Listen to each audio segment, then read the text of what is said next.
జల్లా సుదర్శన్ రెడ్డి గారి వ్యక్తి ఈరోజు జవహర్ బాబు గారి మీద దాడి చేయడం కాదు, ఇతనికి దాడి చేయడం అనేది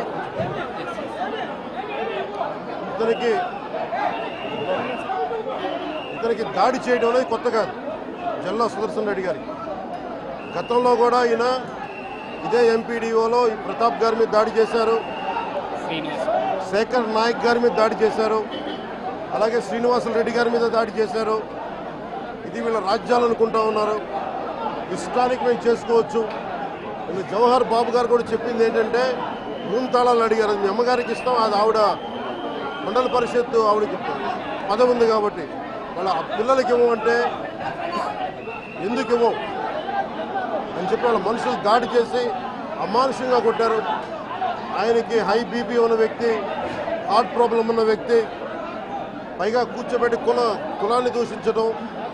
దీనికి వీళ్ళ అహంకారానికి కులం ఏం లేదా. ఎవరైనా సరే శ్రీనివాసరెడ్డి గారు కావచ్చు, శేఖర్ నాయక్ గారు కావచ్చు, ప్రతాప్ గారు కావచ్చు, జవహర్ గారు కావచ్చు, ఎవరి మీదైనా సరే వాళ్ళకి ఆధిపత్యానికి అడ్డుకుంటే మటుకు వీళ్ళకి ఇదే. నేను వీళ్ళందరికీ ఇదే చెప్తున్నాను మీకు. ఇది గత ప్రభుత్వంలా కాదు, ఇది ఇష్టారాజ్యంగా చేస్తాం మేము కూర్చున్న వ్యక్తులం కాదు. మేము సాక్షాత్తు నేనే ఉప ముఖ్యమంత్రిగా ఉండి నేను తప్పు చేసిన శిక్ష పడాలి అని చెప్పి అసెంబ్లీలో చెప్పిన వాడిని.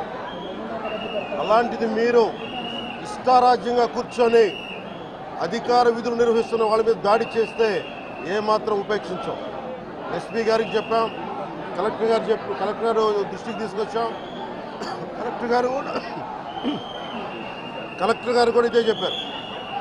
నిన్న కొట్టగానే వెంటనే ఆయన విజయవాడలో ఉంటే ఆయన దృష్టికి తీసుకొస్తే వెంటనే ఎస్ఐని కానిస్టేబుల్స్ని పంపించిన సమస్య సాగల. అదనపు బలగాలతో సిఐతో వెళ్తే తప్ప పరిస్థితి కంట్రోల్లోకి రాలా. ఎలా కొట్టారంటే లోపల గడిపెట్టి మరి ఎవరిని రానివ్వకుండా గడిపెట్టి మరి ఆయన అమానుషంగా దాడి చేశారు. నువ్వు ఎలా వస్తావు ఇక్కడికి, ఎవరో వీళ్ళు చెప్పిన మాటలకి తొత్తులు కావాలి వీళ్ళకి. ఈ రోజున నా దృష్టిలోకి వచ్చింది, ఇది మొదటిసారి కాదు. గతంలో ప్రతాప్ గారి మీద దాడి చేశారు, శేఖర్ నాయక్ గారి మీద దాడి చేశారు, శ్రీనివాసరెడ్డి గారి మీద దాడి చేశారు.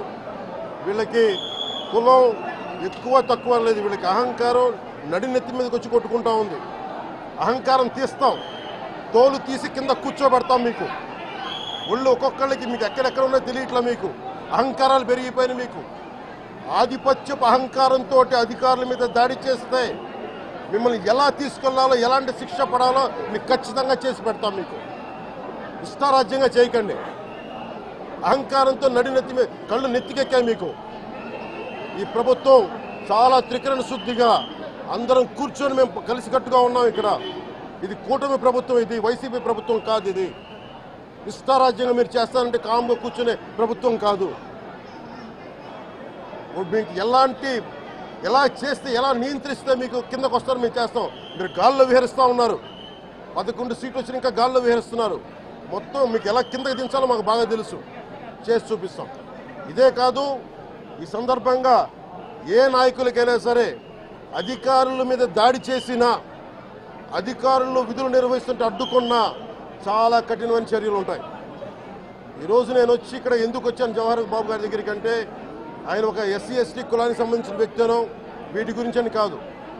ఎవరైనా సరే ఇర్రెస్పెక్ట్ ఆఫ్ కాస్ట్ ఆధిపత్య ధోరణితోటి కనుక దాడి చేసి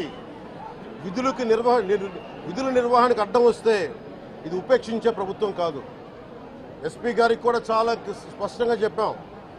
వారికి ఎవరైతే తప్పించుకొని తిరిగారు ఇంకో 9 మంది, వారిని కూడా పట్టుకోమని చెప్పాం.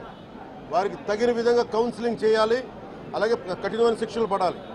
మీరు లాయర్లు అయ్యిండొచ్చు గతంలో, మీ చట్టాలు కానీ మీ గతంలో మీ అధికారాలు కానీ ఏవి మిమ్మల్ని రక్షించలేదు, మీరు గుర్తుపెట్టుకోండి. అలాగే ఈ విషయంలో ప్రజలకు కూడా చెప్తా ఉన్నాను, యువతకు కూడా చెప్తున్నాను, ప్రత్యేకించి రాయలసీమ యువతకు కూడా చెప్తున్నాను, మహిళలకు కూడా చెప్తున్నాను, మీరు దయచేసి భయపడకండి. ఈరోజు జవహర్ బాబు గారి భార్య భయపడతా ఉన్నారు. మీరు మాట్లాడితే కూర్చొని వాళ్ళ నాయకుడు కూడా మీరు కూర్చొని ముందు ఇవి కరెక్ట్ చేయండి, ఇలాంటివి కరెక్ట్ చేయండి, మీ పార్టీ వర్గాలను మీరు నియంత్రించుకోండి. 11 సీట్లు వచ్చినా ఇంకా మీరు దాడులు చేస్తూ ఉంటే మటుకు ఉపేక్షించే ప్రభుత్వం కాదు ఇది. అలాగే ముఖ్యంగా రాయలసీమ యువతకు చెప్తున్నాను, ఇలాంటి తప్పులు జరిగినప్పుడు ఆధిపత్య అహంకారంతో దాడులు చేస్తున్నప్పుడు నిజంగా మీరు ఎదుర్కోండి, మేము అండగా ఉన్నాం మీకు. నాయకులకు కూడా భయపడకుండా మీరు ఎదుర్కోండి, నిలువరించండి వీళ్ళని, భయపడకండి. మీరు ఇలా భయపడే ఈ రోజున ఒక ఎస్సీ అధికారి జవహర్ బాబు గారి మీద దాడి చేసి కులం పేరుతో దూషించారు. అన్ని రకాలు నువ్వు ఎలా తిరుగుతావో చెప్పి దూషించారు. నువ్వు వెళ్ళి రిటైర్ అని నేను చంపేస్తావని చెప్పి బెదిరిస్తూ ఉన్నారు. ఇవన్నీ సాక్కూడదంటే కేవలం ఇది పోలీసు ప్రభుత్వాలే కాదు, దీనికి ప్రజలు కూడా దీనికి స్పందించాలి. ఓట్లేసి మన పని అయిపోయిందంటే కదా, ఇలాంటి వాటికి మీరు బయటకు వచ్చి మాట్లాడాలి.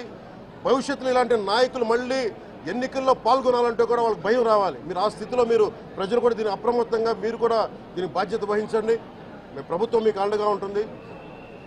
అలాగే జవహర్ బాబు గారి భార్య ఒకటే భయపడుతూ ఉన్నారు, అయ్యా మేము నిస్సహాయతలో ఉండేవాళ్ళం, మేము ఎస్సీ మాల కులానికి చెందిన వాళ్ళం, మాకు భయాలు వేస్తున్నాయి, మాకు ఎవరు లేరు మాకు అండగా ఉంటే వాళ్ళకి ఇదే చెప్తున్నాను. మేము భరోసా ఇస్తున్నాం.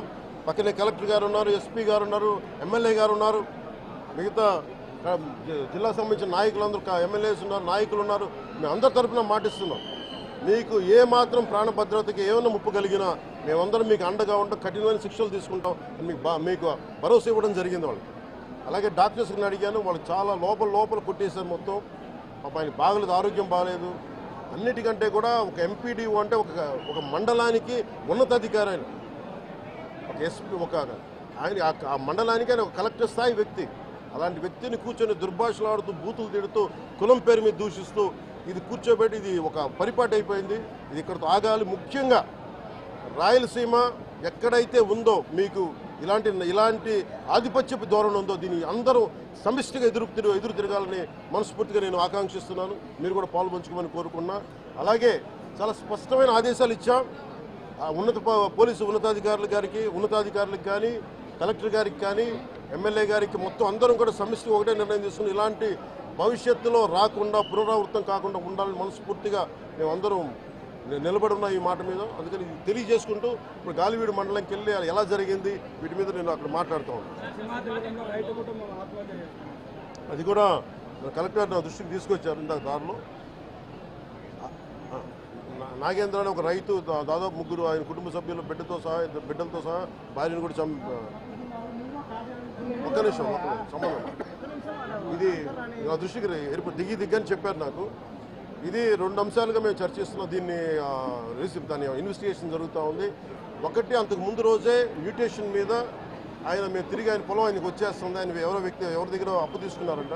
ఆ సదరు వ్యక్తి దగ్గర తిరిగి మ్యూటేషన్ ఆయన మీద రాయించుకోవడానికి ఆయన మ్యూటేషన్ కూడా జరిగింది. అంటే దాని అర్థం ఏంటంటే అప్పు తీర్చడానికి సంసిద్ధంగా ఉన్నారు, ఆయన దగ్గర డబ్బులు ఉన్నాయని అర్థం. ఈ పరిస్థితి ఆయన చీనీ తోటలోనే ఉరి తీసుకున్నారని చెప్పారు. చీనీ తోట కూడా కాపుకి వచ్చింది. అలాగే కొర్రల పంట వేశారు. ఆ కొర్రల పంట కూడా మొన్న హార్వెస్ట్ అయింది, దాన్ని కూడా దిగుబడి వచ్చింది, దాన్ని కూడా అమ్మేశారు. మరి ఇలాంటి పరిస్థితులు ఎందుకు జరిగిందనేది మన కలెక్టర్ ఇందాక చెప్తా ఉన్నాను, శ్రీధర్ గారు చెప్తా ఉన్నాను. ఇది చాలా బాధాకరం అనిపించింది. వారికి మనస్ఫూర్తిగా నేను నా గుండె లోపల నుంచి నేను సానుభూతిని తెలియజేస్తున్నాను, ప్రగాఢ సానుభూతిని. అది ఏ పరిస్థితుల్లో జరిగిందనేది సంపూర్ణమైన నివేదిక వచ్చాక దీని మీద సరైన యాక్షన్ తీసుకుంటాం.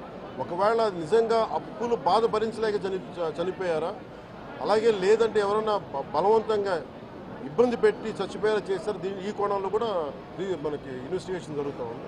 దీని మీద వచ్చాక దీని మీద ఖచ్చితంగా స్పందిస్తాం.